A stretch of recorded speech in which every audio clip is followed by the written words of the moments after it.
सो lecture number 2, lecture number 1 जिसने देख लिया अच्छी बात है, जो देखे उसका भी भला, जो ना देखे उसका भी भला। ठीक है, आप लोग बहुत तेज हो, आपको पढ़ने की जरूरत नहीं है। नहीं, पढ़ने की जरूरत हमें पड़ती है हर साल। सो डिस्कस करने जा रहे हैं हम steam power plant. Steam power plant, steam power plant. हाँ, मैंने बता दिया ना पावर प्लांट क्या होता है, जो इलेक्ट्रिकल पावर को जनरेट करा। और प्लांट वर्ड भी बता दिया क्यों होता है, क्योंकि प्लांट एयर वर्ड है, कहीं हम उसको एस्टैब्लिश कर रहे हैं। बल्क पावर वर्ड भी मैंने आप लोगों को समझा दिया। ठीक है, जो बहुतायत मात्रा में हो रहा है, क्योंकि मुझे एक कस्टमर को नहीं देना है पावर, उसको सबको, तो मैं तो सबका डिमांड पूरा करने के हिसाब से प्रोड्यूस कर रहा हूं। So that is a bulk power generation. और रेंज बता दिया, मेगावाट, गीगावाट, आगे भी जा सकता है depending on our civilisation standards कितना है। ठीक है, so electrical power generation, transmission, distribution में अभी हम कवर कर रहे हैं जनरेशन। तो जनरेटिंग स्टेशन जो है विभिन्न प्रकार के हैं, और मैंने आप लोग को एक असाइनमेंट दिया, छोटा छोटा काम मैं आपको ऐड करते जाऊंगा। आप अपनी कॉपी बना करके उसमें लिखते जाइएगा, हो सकता है हफ्ते के एंड में मांगू। ठीक है, या ध्यान रखिएगा हाँ, कि वो आप अपना काम करते जाइए। थोड़ा मैं बताऊंगा, थोड़ा असाइनमेंट, 1-2 क्वेश्चन, ज्यादा नहीं दे रहा हूं। आपको क्या काम दिया था, right the name of various power station, जो किताब में आपको मैंने मेंशन किया है, और सिर्फ डेफिनेशन, क्योंकि उतना आप एक्टिवेट हो जाइए दिमाग को। ठीक है, तो उसके बाद का अगला कड़ी ये है, तो एक कड़ी आप पूरा करेंगे ताकि आप थोड़ा एक्टिव लर्निंग हो जाए। ठीक है, सो स्टीम पावर प्लांट पे हम आते हैं। 4 तरह का नाम आपने पढ़ा होगा, स्टीम है, हाइड्रो है, न्यूक्लियर है, डीजल है। तो उसमें से steam power plant, steam power plant मतलब जो स्टीम जनरेशन कर रहा है। बेसिकली ये कोल बेस्ड पावर प्लांट है, कोयला का उपयोग करेंगे हम। ठीक है, तो क्या क्या पढ़ना चाहिए आप लोगों को, क्या क्या आपका सिलेबस कह रहा है। सिलेबस कह रहा है लेआउट एंड फ्लो चार्ट। ठीक है, दूसरा बोल रहा है operation, layout and flow chart, और दूसरा बोल रहा है ऑपरेशन। मतलब स्कीमेटिक लेआउट मालूम होना चाहिए कि ये सब तत्व होते हैं, और एक हो गया उसका ऑपरेशन की ऐसे ऐसे काम होता है। Now layout and flow chart is again एक सिंप्लीफाइड वर्जन मैंने बना दिया, जो किताबों में नहीं हो, तो कल बैठ के मैंने आपके लिए तैयार कर दिया, ताकि वो बना लेंगे तो उसके बाद अगले लेवल पे आप जा सकते हैं। अब मेरे हिसाब से आपको क्या क्या जानना चाहिए, बट सिलेबस का जो टाइमिंग है उसके हिसाब से ये सारे तत्व कवर नहीं होंगे, है ना। बट आपको समय मिले तो थोड़ा सा एक बार रीडिंग लगा लीजिए, थोड़ा सा कंटिन्यूटी ऑफ थॉट आ जाएगा। सो डेफिनेशन होना चाहिए, वर्किंग प्रिंसिपल,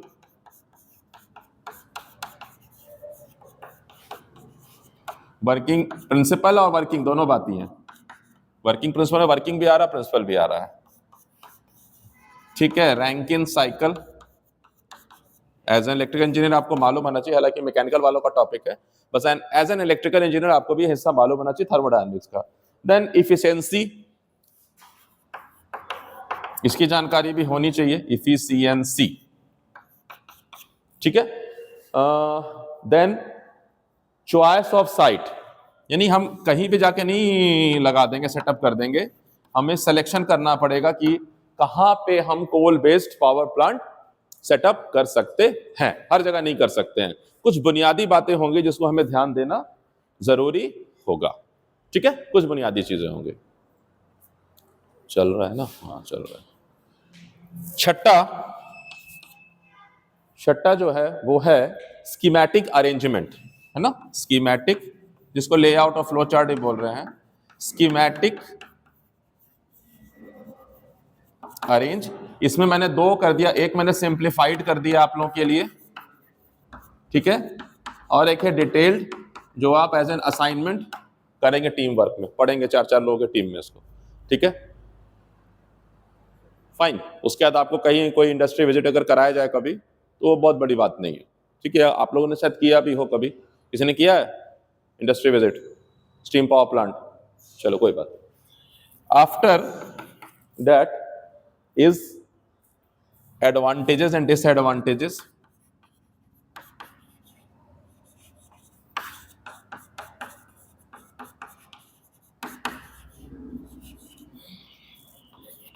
एंड इक्विपमेंट्स भी अलग से बहुत डिटेल्स होता है, इक्विपमेंट्स डिटेल्स,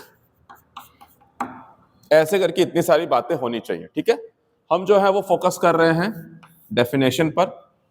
ठीक है, और एक एक लाइन दो दो लाइन आप जान लेंगे कि क्या है थोड़ा बहुत, एंड हम फोकस कर रहे हैं स्कीमेटिक पे। लेकिन आप जो है थर्मोडायनेमिक्स पढ़ा है आप लोगों ने, फंडामेंटल थर्मोडायनेमिक्स पढ़ाया गया आप लोगों को इंजीनियरिंग फिजिक्स में? ठीक है, 10 तक का पढ़ा होगा, 10 तक तो पढ़ के आए ना। ठीक है, सो हमारा जो फोकस है सिलेबस के हिसाब से layout and flow chart and operation. तो जहां स्कीमेटिक अरेंजमेंट करेंगे वहीं पे हम ऑपरेशन, जो ऑपरेशन करेंगे तो ये कुछ हिस्सा कवर हो जाएगा। ठीक है ना, कुछ हिस्सा कवर हो जाएगा, सारा नहीं होगा, बट टाइम एफिशिएंसी की बात है। ओके फाइन, मिटा दूं? तो definition of steam power plant लिखिए, लिखवाया आपको, काम भी दिया था लिखने के लिए, बट एक बार दोबारा लिखिए। ठीक है, लिखिए a generating station,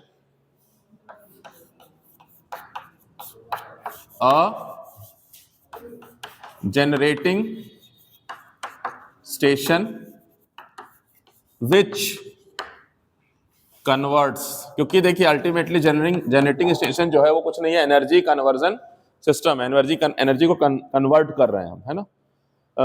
chemical energy of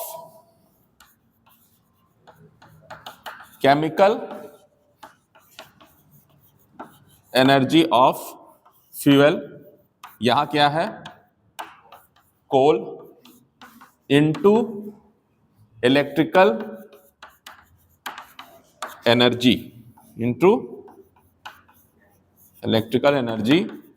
is called steam power plant या coal based steam power plant, है ना। कोल इसका बेस है, इसी की बुनियाद पर ये चल रहा है। केमिकल बहुत तरह के एनर्जी होते हैं ना, पढ़ा होगा ना, different kinds of energy. What is energy? The capacity to do work is called energy. What is power? What is work? Power, energy, है ना। ये तीनों चीज बहुत बुनियादी है। तो mechanical energy, mechanical power, mechanical work का कॉन्सेप्ट आपको क्लियर होगा अगर आपने बहुत सारे न्यूमेरिकल्स बनाए होंगे तो। ठीक है, बस electrical power, electrical energy, electrical वर्डन आप नहीं पढ़ते हैं? नहीं पढ़ते। थर्मल वर्डन पढ़ते हैं? नहीं पढ़ाया जाता है आपको, इसलिए सारा कंफ्यूजन बना रहता है, जीवन भर बना रहता है, क्योंकि वर्डन हमेशा मैकेनिकल वर्डन दिमाग में आता है, इलेक्ट्रिकल वर्डन दिमाग में नहीं आता है। ठीक है, बट आप यूज कर रहे होते हैं, आपको बस पता नहीं है।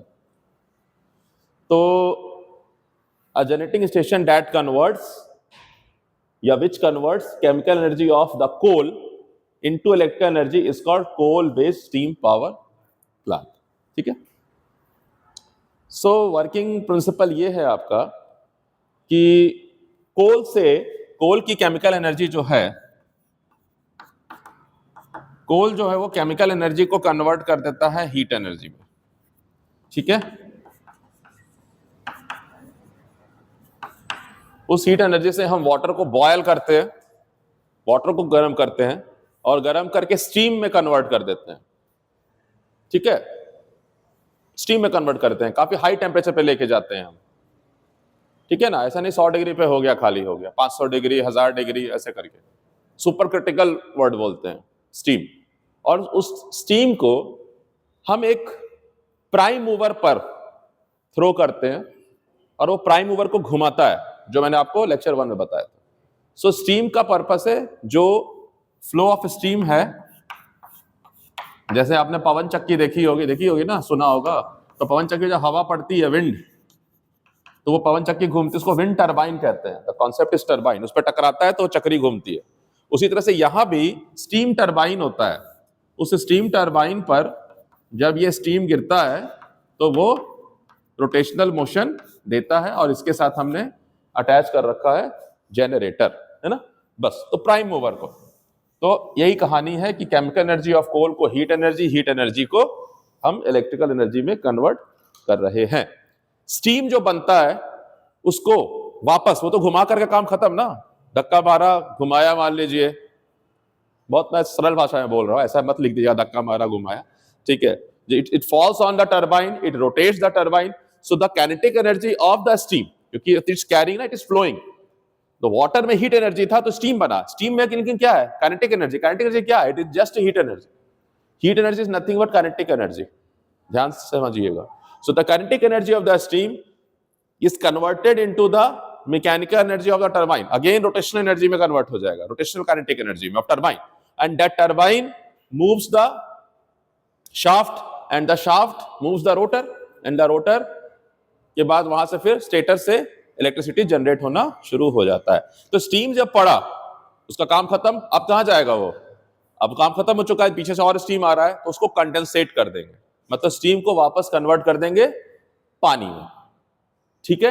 अब वो पानी क्या होगा, ठंडा या गर्म, अभी गर्म होगा, अभी गर्म है, बहुत सुपर क्रिटिकल टेम्परेचर पे था स्टीम, तो स्टीम कंडेंस हुआ है, टेम्परेचर डाउन नहीं कह रहा हूं मैं, कंडेंस मतलब है मॉलिक्यूल्स को क्लोज ले आए, उसको अलाउ किया एक एनवायरमेंट में, तो थोड़ा टेम्परेचर घटा लेकिन अभी भी बहुत गर्म है, ठीक है, फाइन। फिर उसको हम एक दूसरे सिस्टम भेजते हैं, उसको कहते हैं कूलिंग टावर, बहुत बड़ा एरिया होता है अलग से, मतलब ऐसा लग गया कि आप जैसे पहाड़ों से पानी गिरता है ना, उतना बड़ा हाल होता है, अलग से कूलिंग टावर होता है, वो गर्म पानी वहां जाता है, कूलिंग टावर से गिरता हुआ फिर ठंडा हो जाता है, ठंडा होकर वापस वो या तो नदी में चला गया, ठीक है, क्योंकि नदी से पानी ले रहे हो, ठीक है, कोई वाटर बॉडी होना चाहिए, बड़ा वाटर बॉडी। सो इसको मिटा रहा हूं, वर्किंग प्रिंसिपल की बात करूं अगर मैं,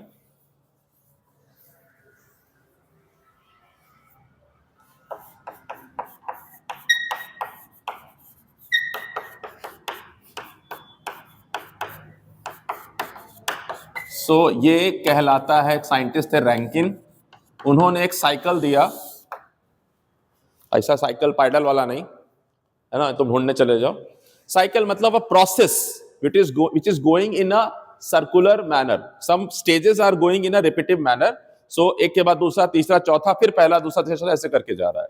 सो ये साइकिल कुछ ऐसा है, आपको मैं बना देता हूं ब्लॉक डायग्राम, कि there is a pump, water pump, ठीक है, and this water pump pumps the water into a boiler। अब बॉयलर से बना रहा ना, ऐसा शक्ल मत समझिएगा, पानी गर्म करने वाला तसला नहीं है ये, वाटर पंप किया बॉयलर में, बॉयलर ने हीट किया और हीट ने, उस स्टीम ने टरबाइन का शक्ल कुछ ऐसा दिखाते हैं हम, ठीक है, टरबाइन पे गया, टरबाइन के आगे फिर वो कपल्ड है विद अ जनरेटर, ठीक है। तो रैंकिन साइकिल में उससे मतलब नहीं है, कहां उसके बाद क्या हुआ, वो एनर्जी कहां खर्च हुआ, बेसिकली टरबाइन पे गया, वहां के बाद इट कूल्स डाउन, ठीक है, इट कंडेंसेट्स, ठीक है, तो वो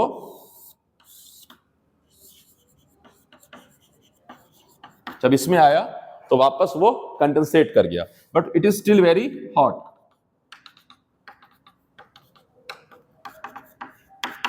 ठीक है, और फिर वापस वो हॉट जो है वो हम इसमें भेज देंगे, वहां कूल ऑफ हो जाएगा और फिर वापस फिर हम उसको चढ़ा रहे हैं ऐसे करके, ठीक है, कंडेंसेट होकर यानी पंप में जा रहा है, एकदम ठंडा भी नहीं हो रहा है, पंप में जा रहा है, जितना गर्म है उतना फिर थोड़ा कम गर्म करना पड़ेगा। मान लीजिए स्टीम बना, टकराया, ठंडा हुआ, ये पंप वापस उसको लेके गया, फर्दर और गर्म किया, जैसे मान लीजिए कि पानी था, नॉर्मल टेम्परेचर था जब आया था कहीं नदी से 25 डिग्री सेल्सियस है, सपोज करिए 25 डिग्री सेल्सियस को यहां लेके आए, बॉयलर में चला गया 500 डिग्री सेल्सियस, 1000 डिग्री सेल्सियस चला आया, यहां टकराया, अपना हीट खोया, हीट खोने के बाद वापस आया, कुछ एनर्जी भी डाउन हो गया ना, एनर्जी लॉस हुआ, यानी काइनेटिक एनर्जी कम हुआ, यानी हीट एनर्जी अपने आप कम हुआ, उस कारण से भी क्या होगा कि एनर्जी फ्लो स्लो हो गया, नजदीक आ गया, कंडेंसेट करके कंडेंसर में आ गया, कंडेंसर में आ गया तो हो सकता है 150 डिग्री सेल्सियस हो, 250 हो, जो भी डेटा होगा उसको वापस पंप करके फिर चढ़ा दिए, फिर स्टीम बना दिए, ये घुमा रहा है, बड़ा अच्छा है, पानी को इस्तेमाल कर रहे हैं बार बार बार बार बार बार बार बार। ठीक है। So this cycle is known as Rankine cycle. Rankine का काम यह था कि हम जो पानी को स्टीम से वापस इस साइकिल को बनाते रहेंगे। अब यहां जो टरबाइन घुमाया उससे जो एनर्जी इस्तेमाल हुआ वो रैंकिन साइकिल का पोर्शन नहीं है, जनरेटर पोर्शन उसका नहीं है। This is the so steam power plant working ऐसे कर रहा है।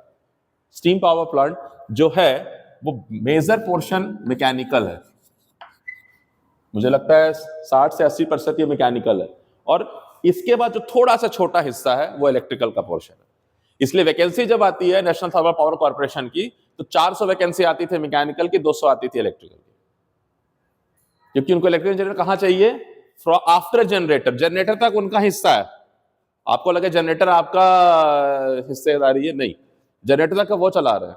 वहां से जब बाहर निकाल के ट्रांसफार्मर से आ जाएगा कहानी तो आपका जुडिक्शन शुरू होता है। वहां से स्विच यार्ड है, बस बार वगैरह कई सारी चीजें करके ट्रांसमिशन लाइन, फिर इलेक्ट्रिकल इंजीनियरिंग शुरू होता है। बट ये पूरा जो पावर प्लांट है इसलिए मैकेनिकल जो है वो काफी पॉपुलर है ना। ठीक है।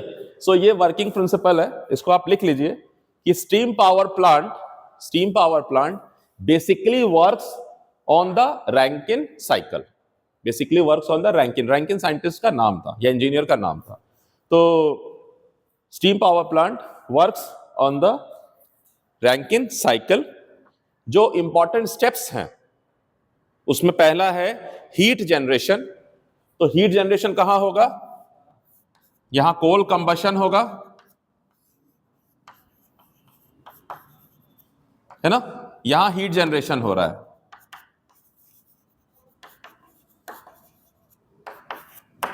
ठीक है, हीट जनरेशन। क्या हो गया यार, चल रहा है।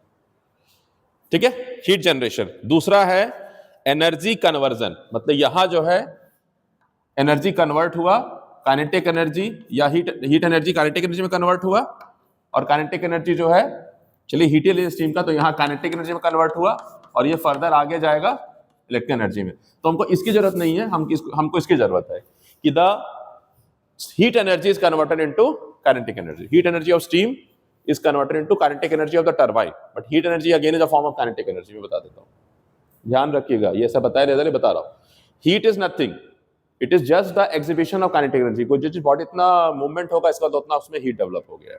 बट ठीक है, हम heat energy of steam, kinetic energy of turbine ऐसे कह रहे हैं। तो एनर्जी कन्वर्जन हो गया थर्मल इनटू मैकेनिकल। उसके steam is condensed in the condenser. तो सेकंड पोर्शन ये हो गया, थर्ड पोर्शन कंडेंसेशन हो गया। ठीक है, एंड वापस रिसर्कुलेशन के लिए वो चला गया। ठीक है, सो पोर्शन 1 नंबर ये दे रहा है इसको जब रिसर्कुलेशन के लिए जा रहा है, और 2 नंबर दे रहा है जब ये वाटर बन रहा है, 3 नंबर दे रहा है जब ये कन्वर्जन हो रहा है, और 4th नंबर दे रहा है जब ये कंडेंसेशन हो रहा है। ठीक है, तो 4 साइकिल हो गए।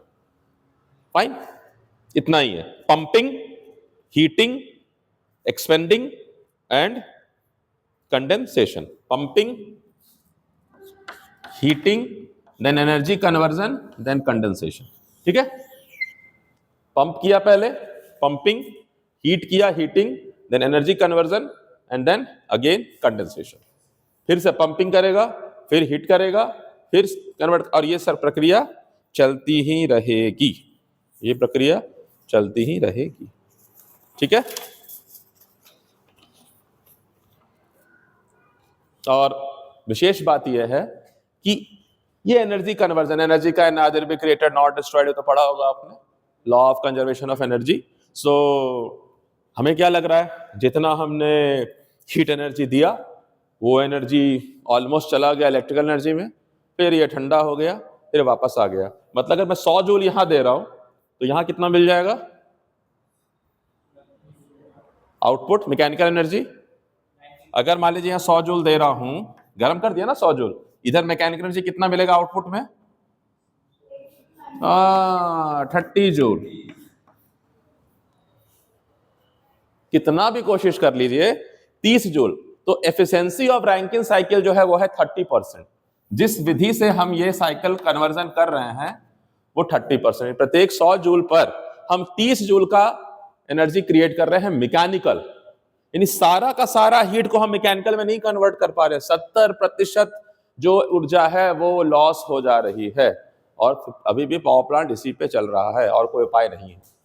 और उस 30% में भी और 1% लॉस हो जाता है जब हम कुछ इलेक्ट्रिक एनर्जी पे जाना चाहते हैं कन्वर्जन में, तो हमें करीब करीब 29 के आसपास जो है वो इलेक्ट्रिकल एनर्जी मिल पाती है प्रत्येक 100 जूल पर। तो समझिए कोयला कितना आपने खर्च किया, लेकिन आपको एनर्जी कितना प्रोड्यूस हो रहा है। अब आप समझिए कि आपको बिजली व्यर्थ गंवाना चाहिए कि नहीं गंवाना। It is not about electricity bill, it is about कि 30 जूल इलेक्ट्रिसिटी एनर्जी के लिए 100 जूल का कोल बर्न कर रहे हैं आप। बिजली है शक्ति, इसे व्यर्थ ना गवाओ, जितनी हो जरूरत उतनी ही जलाओ, ऐसा करके दूरदर्शन पे पहले आता था गाना, है ना। तो हम लोग कॉलेज में होते थे तो ऐसे पासिंग बाई तो हम लोग लाइट ऑफ कर देते कमरों की। इधर बच्चे क्या कमरा को तो छोड़े, यहाँ गैलरी का भी ऑफ करते हैं जहां जरूरत है ना। उनको लगता है कि भाई अंधेरा ही रहना चाहिए। सम्राट किल्विश थे ना, वो शक्तिमान में अंधेरा कायम रहे, सारे उसी का चेला है। तो ये समझिएगा कि जो एफिशिएंसी है, ये भी बहुत इंपॉर्टेंट एस्पेक्ट जानना जरूरी है कि जो थर्मल एफिशिएंसी है पावर प्लांट की, यानी जो थर्मल से हमने चेंज किया मैकेनिकल वर्डन, वो करीब करीब 30% है। और जो इलेक्ट्रिकल एफिशिएंसी है, जो ओवरऑल एफिशिएंसी बोलते हैं, अगर मैं सीधा हीट से इलेक्ट्रिकल की बात कर रहा हूं तो वो 29%। ये एफिशिएंसी है, thermal efficiency and overall efficiency. ठीक है, ये दो टर्म मैंने आपको और ऐड कर दिया। फाइन, ठीक है। हाँ,